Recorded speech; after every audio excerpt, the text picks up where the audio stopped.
महाशिवरात्रि। लोग कहते हैं ये शिवजी की शादी की सालगिरह है, लेकिन सच कहूं ये आधी अधूरी बात है। ये रात सिर्फ जश्न की नहीं बल्कि उस खौफनाक अंधेरे की गवाह है जब पूरी दुनिया खत्म होने की कगार पर थी। एक ही रात में 3 ऐसी घटनाएं घटी जिन्होंने ब्रह्मांड का नक्शा बदल दिया।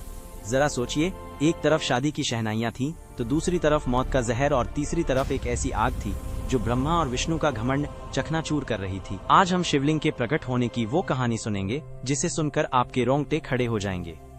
कहानी पर आते हैं। एक बार ब्रह्मा जी और विष्णु जी में युद्ध छिड़ गया।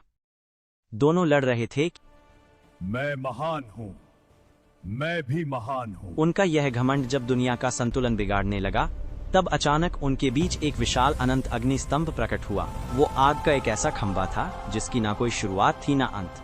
उस स्तंभ से एक भारी आवाज आई, जो मेरे आखिरी सिरे को खोज लेगा वही महान होगा। ब्रह्मा जी हंस बनकर ऊपर उड़े और विष्णु जी वराह बनकर नीचे गए। हजारों साल बीत गए, विष्णु जी को अंत नहीं मिला। उन्होंने अपनी हार मान ली, लेकिन ब्रह्मा जी ने वापस आकर झूठ बोला कि उन्हें अंत मिल गया है। उसी पल उस आग से काल भैरव प्रकट हुए और सजा के तौर पर उन्होंने ब्रह्मा जी का वो सिर काट दिया जिससे उन्होंने झूठ बोला था। उनका अहंकार टूट गया क्योंकि शिवजी आग के रूप में आए थे। वो बहुत गर्म थे। तब देवताओं ने उन्हें शांत करने के लिए उन पर जल और दूध चढ़ाया। यही वो पहला दिन था जब शिवलिंग पर रुद्राभिषेक की शुरुआत हुई। लेकिन कहानी यहीं खत्म नहीं होती। एक बार जब देवता श्रीहीन यानी कमजोर हो गए थे, तो अपनी शक्ति वापस पाने के लिए समुद्र मंथन हुआ। सबको उम्मीद थी अमृत की, लेकिन निकला क्या? अलहलविश पूरी दुनिया जलने लगी। तब फिर वही भोलेनाथ आगे आए। संसार को बचाने के लिए उन्होंने उस उबलते हुए जहर को पी लिया और अपने कंठ में रोक लिया।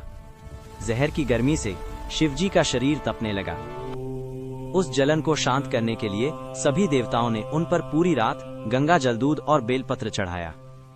उन्हें नींद न आ जाए इसलिए पूरी रात देवताओं ने गीत गाए और जागरण किया। यही वजह है कि महाशिवरात्रि पर हम पूरी रात जागते हैं। लेकिन रुको, ये रात इतनी डरावनी भी नहीं है।